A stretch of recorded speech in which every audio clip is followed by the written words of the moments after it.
Hi guys, this is part 2 of What If Rudeus Got Another Chance in Life, so let's begin. Chapter 2. Men were drinking at a tavern in the capital of Ars, the largest city in the Asura kingdom, and some would call it the crown jewel of cities and human achievement. But within the walls schemes were hatched on a daily basis, composed of a lighter side on the surface and backstabbing, dirty politics, and plots beyond the public eye. In this tavern a private meeting was being held in one of the building rooms. "I have a job for you, esteemed gentlemen," a man said. His voice was complimentary but his tone had the slightest hint of disgust. The man's name was Darius, a highly esteemed noble of the Asura kingdom, the very definition of politically corrupt if it was turned into a person. "No problem at all so long as we are paid." "So what's the job, protection or destruction?" the leader of the group stated without a care in the world. The group was called Death Row, a band of mercenaries notorious for their lack of empathy or mercy when it came to executing a job. They have done almost every dirty deed imaginable. The group itself was composed of 20 swordsmen and 10 sorcerers, 8 of which were advanced class in their various skills and styles with the acceptation of their leader. His name was Clive Blackheart, a Saint-class swordsman. It's a small town located a good distance from here called Buena Village. A family named the Greyrits reside there. The family head Paul Greyrit is an advanced swordsman. "I need you to kill him and his family. There shouldn't be too much resistance," Darius said, handing out several parchments of paper and a map. "This is a full briefing and their location." "Discreet or loud?" Clive asked. It was clear he liked to be loud. It built up the reputation of his group. He had already done several jobs for Darius, but the only one he would refuse from the man was the assassination job on the Princess Ariel. If was brought to light that Death Row was responsible for an attempt like that, then their group would be hunted down to the ends of the continent. "Discreet please. Paul used to be a noble, and if his death is chaotic along with the rest of the countryside he watches over, such an action may cause a domino effect and be a larger headache than I want to deal with right now.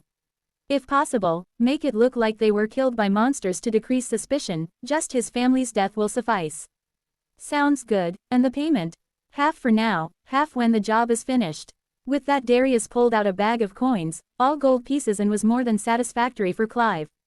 "We will leave at once, should take us about a month's trip." "Anything else you want to say?" "Yes. Their son's name is Rudeus. Recently my spies have intercepted a letter sent for a magician named Roxy. She will be teaching him magic. My spies let the letter pass and she is scheduled to arrive at the Greyrit household soon, well before you get there. So be mindful that you may receive some resistance." "Shouldn't be a problem. We have killed plenty of magic users before." "Good. And with that I hope your business trip is successful." Rudeus waited with bated breath. Any minute now a pointed hat much like any witch's would appear from across the valleys of wheat. And then he saw her, his goddess. She was walking along the road with an indifferent face, as if a salaryman going to a job like any other day. It was good to see her.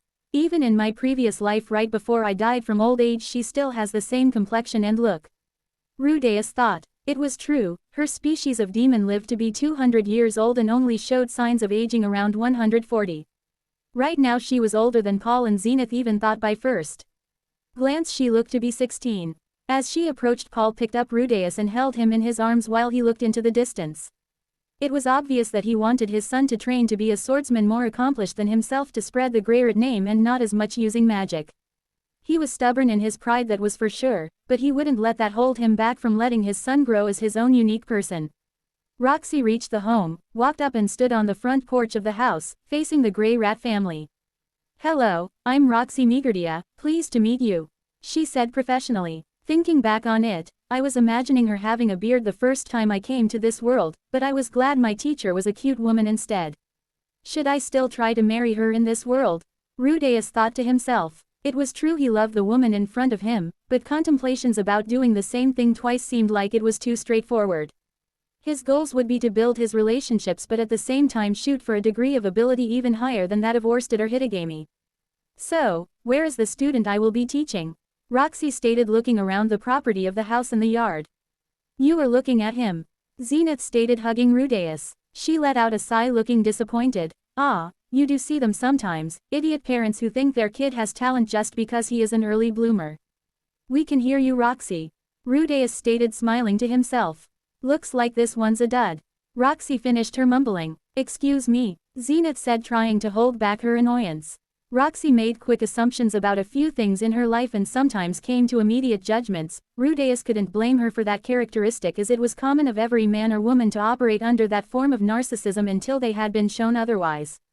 No, nothing. Only I doubt that a child could grasp the complex matter of the theory of magic. Transforming one's mana or life energy into either physical matter such as water magic, or altering the properties of an object like healing and teleportation magic. Rudeus recited. She looked surprised and a little caught off guard. Rudeus scolded himself a little. He didn't want to show off his knowledge, but he couldn't hold himself back from stating that. Close, but they are divided into 3 schools: attack, healing, and summoning. But you have done some research. How did you learn about this? Roxy asked, curious at the extent of the boy's knowledge. There were 4 books in the attic that I have read from. The magic book was my favorite, however I have only read to the intermediate level.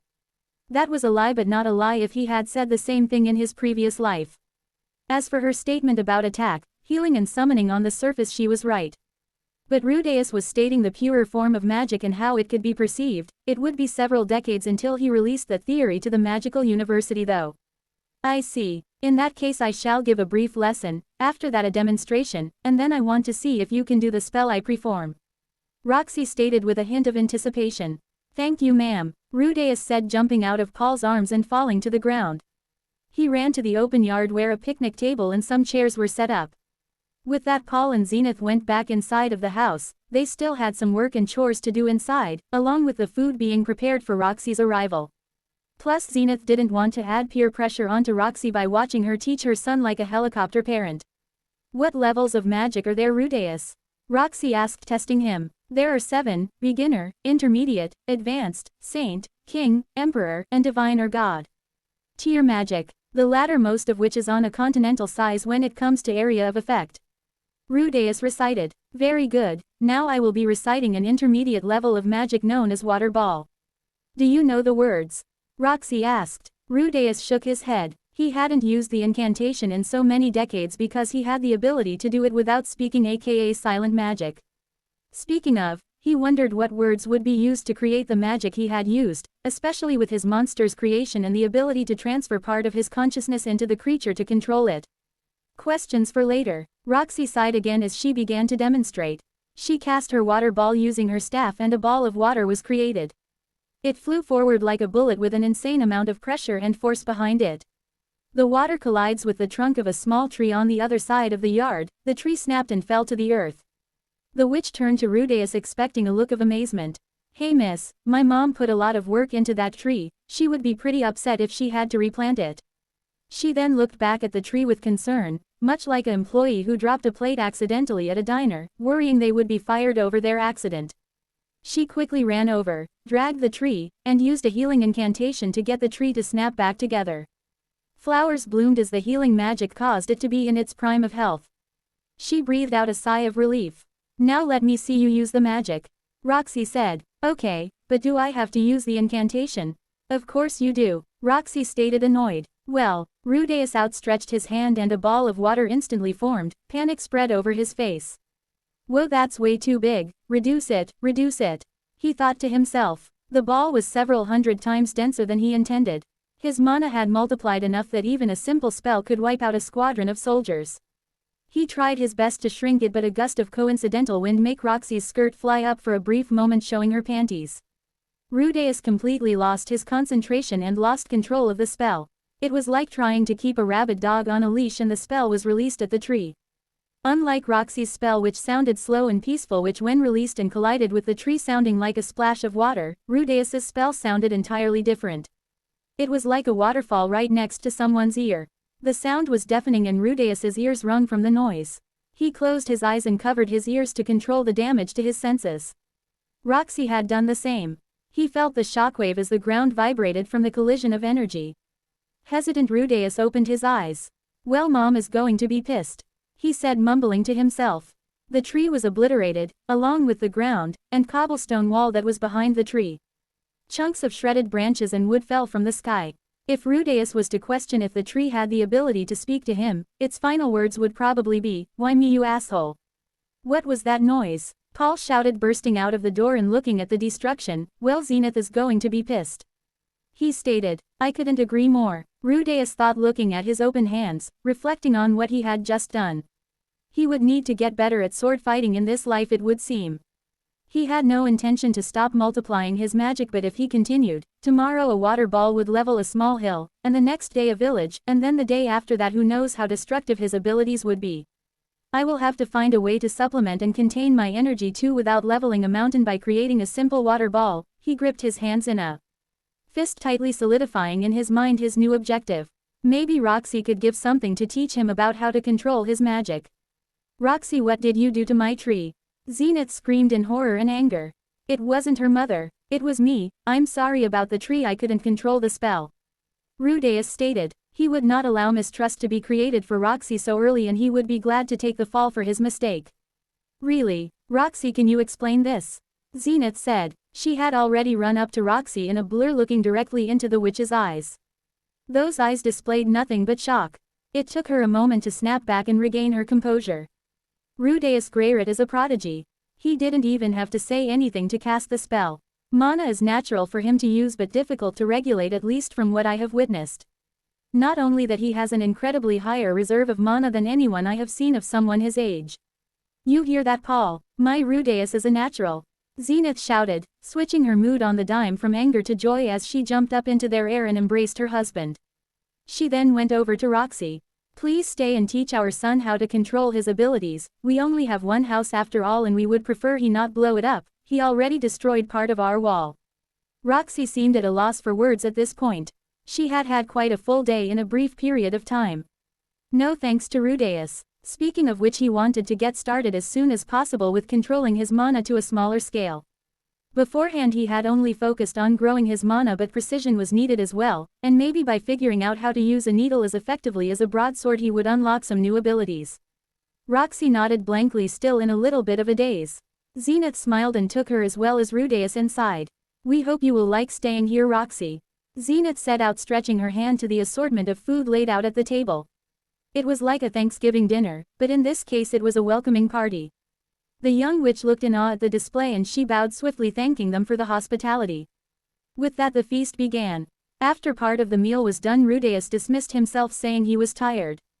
He lay down on his bed, relaxing his entire body and expanding his mana, focusing on the being residing in the mountain, his pet project known as Hollow. The creature awoke. Well, I need to see if Water Ball will produce the same result. The creature said. It had the voice of a young, innocent, playful girl. Rudeus figured that if the monster ever had to fight, the voice would be off-putting to say the very least. Like seeing those two girls in that famous horror movie say, "Come play with us."